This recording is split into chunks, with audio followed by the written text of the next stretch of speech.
paz do Senhor, meu irmão, a paz do Senhor, minha irmã em Cristo, tudo bem?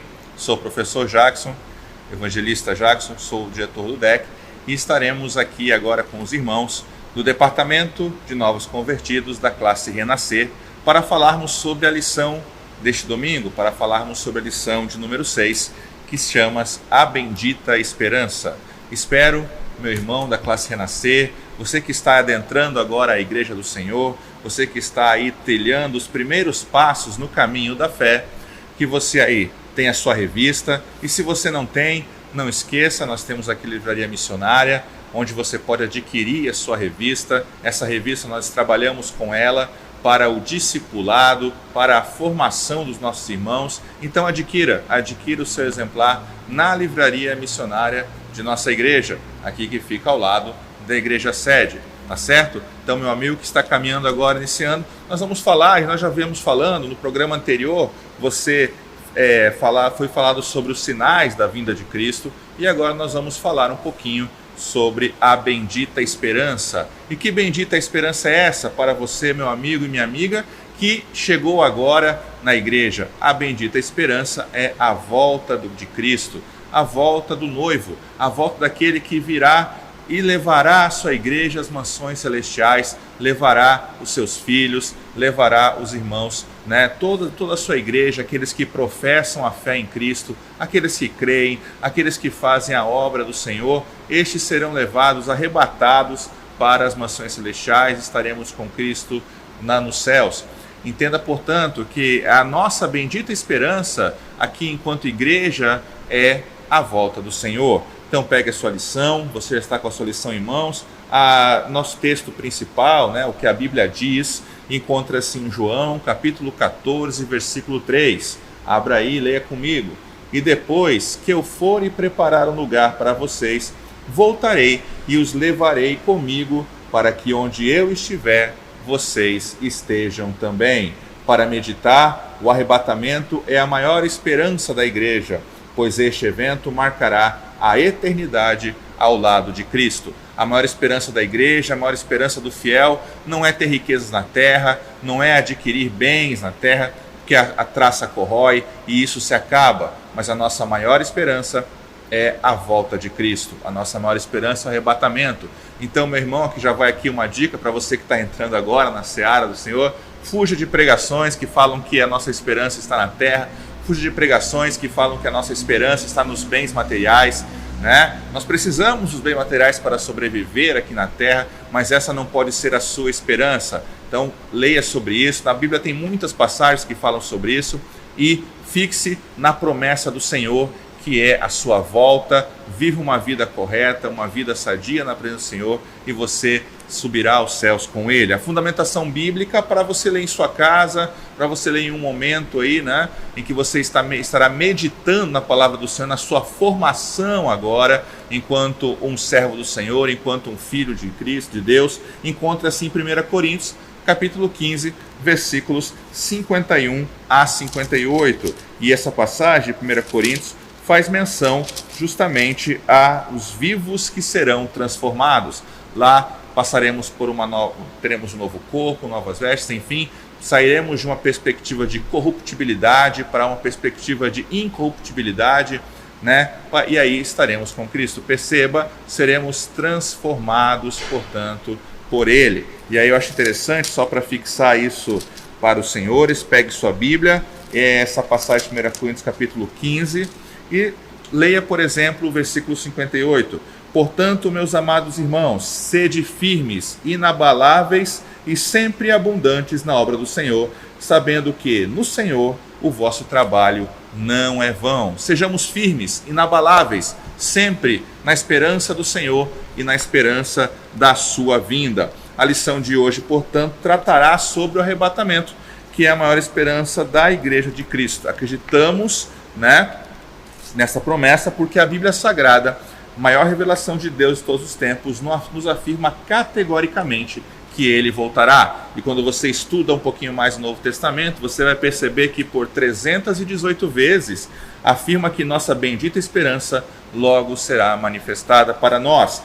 A lição, ela trata sobre questões, tem pontos aqui que nós vamos trabalhar de forma pedagógica até para uma melhor compreensão. E o ponto 1 da lição fala sobre o futuro da igreja. Então, o primeiro ponto, o futuro da igreja. O futuro da igreja é assegurado nas promessas feitas por Cristo. Nenhum outro povo possui uma promessa tão magnífica quanto a eleita do Senhor. Tá certo? Em seu discurso, Jesus fala aos seus seguidores: não vou deixá-los abandonados, mas voltarei para ficar com vocês. Daqui a pouco o mundo não me verá mais, mas vocês me verão, e porque eu vivo, vocês também viverão. O futuro da igreja, portanto, é glorioso. O futuro da igreja, ele é fantástico, porque a igreja está calcada na bendita esperança, que é a volta de Cristo, na bendita esperança, que é o arrebatamento. Fixamos nosso olhar para este ponto e levamos a nossa vida neste ponto para que possamos, como diz o apóstolo Paulo, combatendo o bom combate, guardando nossa carreira, mantendo a fé, e agora temos lá preparado para nós, a nossa coroa, temos preparado para nós algo especial na vinda de Cristo. Está incluso neste futuro uma vida singular, igualmente a vida do Filho de Deus, como um noivo que ama sua noiva. Ele foi aos céus e no dia certo os céus presenciarão o Rei magnífico, vestido de glória e poder, descer pessoalmente para guiar sua noiva amada até os portões celestiais, e nós o veremos como ele é. Essa é a nossa esperança, é isso que significa o futuro da igreja, sendo o arrebatamento o dia alegre para a noiva de Jesus. O nosso dia alegre, nós passamos por alguns momentos. Se você, meu irmão, que está aí na classe Renascer, que está passando por esse processo, de construção, de uma nova identidade, de uma nova percepção e perspectiva baseado na cruz de Cristo e baseado em Cristo Jesus, você vem passando por momentos muito importantes na sua vida, um momento de conversão, um momento em que você, ao se converter pela graça de Cristo, ela te alcança e você, portanto, começa a viver uma nova experiência de vida, uma nova vida nele, você começa a entender o Evangelho, que é a boa nova de Cristo para você, e, portanto, se você perceber, e você vai perceber na sua caminhada, que a vida do cristão, ela é uma vida de etapas e de fases, de renovos, de novas questões para suas novas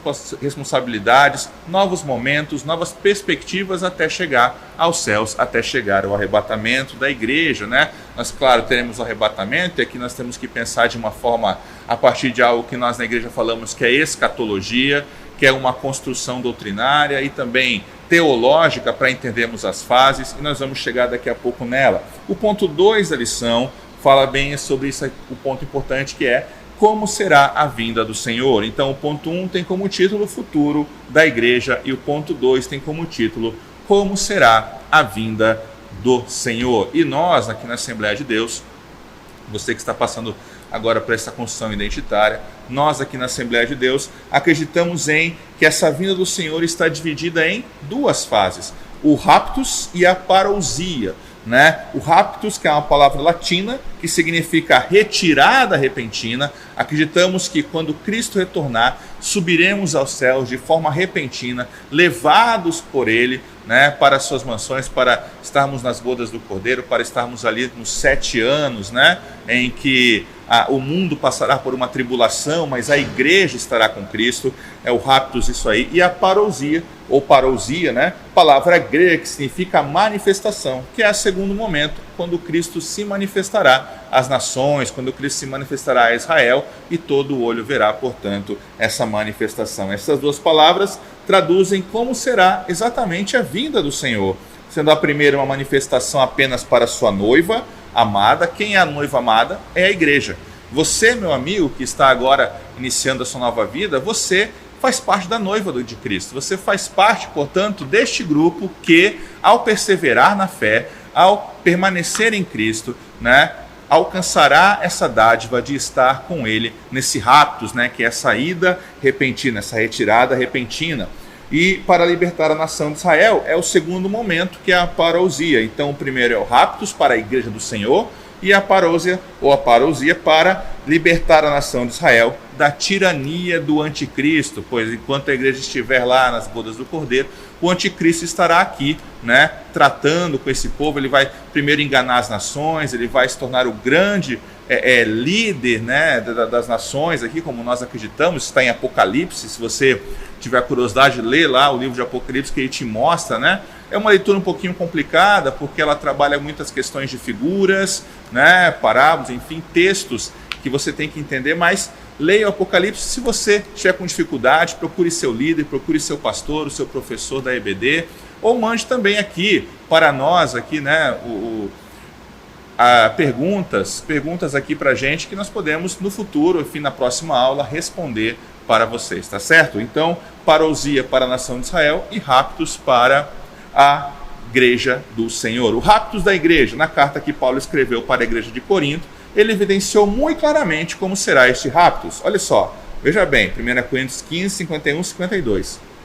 Escutem bem este segredo: nem todos vamos morrer, mas todos nós vamos ser transformados, num instante, num abrir e fechar de olhos, quando tocar a última trombeta. Ela tocará, os mortos serão ressuscitados como seres imortais, e todos nós seremos transformados. Glória a Deus por conta disso, porque nós seremos transformados, né, no abrir e fechar de olhos, quando tocar a última trombeta, e estaremos com Cristo. O apóstolo Gentios deixa bem claro que é impossível precisar o dia e a hora, ninguém sabe, o Filho não sabe o dia e a hora, somente Deus. É impossível precisar, portanto, mas sabemos que esse dia acontecerá, porque é uma promessa que está nas Sagradas Escrituras. Amém? Esta fase da vinda de Cristo é única e exclusivamente para a sua amada igreja. E a parousia de Cristo, né? A parousia de Cristo é sua manifestação para os filhos de Israel. Diz a Bíblia Sagrada que neste momento todos os olhos do mundo presenciarão essa manifestação. Olha, ele vem com as nuvens, né? Todos o verão, até mesmo os que o atravessaram com a lança. Que significa o que é isso? Até aqueles que o traíram, aqueles que o abandonaram, aqueles que não aceitaram a palavra, aqueles que não acreditaram nas Sagradas Escrituras, aqueles que por algum motivo não quiseram ouvir. Estes são aqueles que são remetidos aqui como aqueles que atravessaram a lança. Estes também verão, portanto, o Filho do Homem descendo em poder e glória. Até mesmo os que atravessaram com a lança. Todos os povos do mundo chorarão por causa dele, certamente será assim. Apocalipse 1, capítulo 1, versículo 7. Então você percebe esses dois momentos, parousia e raptos. O terceiro ponto da lição, e aí já o último ponto, fala sobre quem participará do arrebatamento. Quem participará? Eu participarei? Você? Você tem alguma dúvida? O que você acha? Você vai participar? Vamos ver aqui. Quem participará? Primeiro, aqueles que creem. Aqueles que creem.